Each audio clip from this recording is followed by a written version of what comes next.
Content बनाउन झ्याउ लागेपछि यस्तो हुन्छ होइन। अब खासमा यो माथि चाहिँ मैले यो चाहिँ खासमा मस्कारा प्राइमर हो नि त। यो प्राइमर माथि चाहिँ मैले खासमा अझ मस्कारा लाएर देखाउनु पर्ने थियो कि यो माथि चाहिँ मैले भनेपछि यो मस्कारा प्राइमर हो। यो मस्कारा प्राइमर लगाइसके पछाडि यो सुक्नु पर्ने र यो सुकिसके पछाडि मैले मस्कारा लाउनु पर्ने र मैले के गरेछु भन्दाखेरि अघि कन्टेन्ट बनाउँदाखेरि एउटा आमा चाहिँ लगाएछु। एउटा आमा लगाइसके पछाडि त्यतिकै नै मैले भिडियो नै एन्ड गर्दैछु। मैले बिर्सेछु होइन।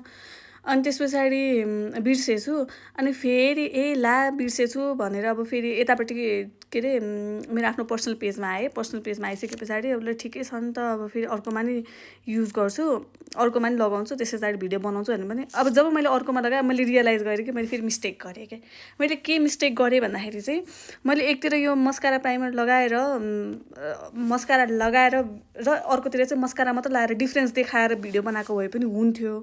त्यो नबनाइकन जान्ने सुन्ने भएर अहिले यहाँ भर्खर मैले फेरि लगाएछु होइन। अब हेर्नुहोस् अब यस्तो जाडो छ, म यतिसम्म अल्छी भएँ कि अब मलाई यो धोएर फेरि गर्नु मेरो जागर छैन। हेर्दाखेरि यस्तो भुत्ने जस्तो देखिरहेको छ होइन। गाह्रो छ कि जाडो महिनामा भिडियो बनाउने कन्टेन्ट बनाउनु जस्तो गाह्रो केही होइन रहेछ भने मैले थाहा पाइसकेँ। र मैले यो भिडियो पनि किन बनाइरहेको छु I have no idea at all होइन।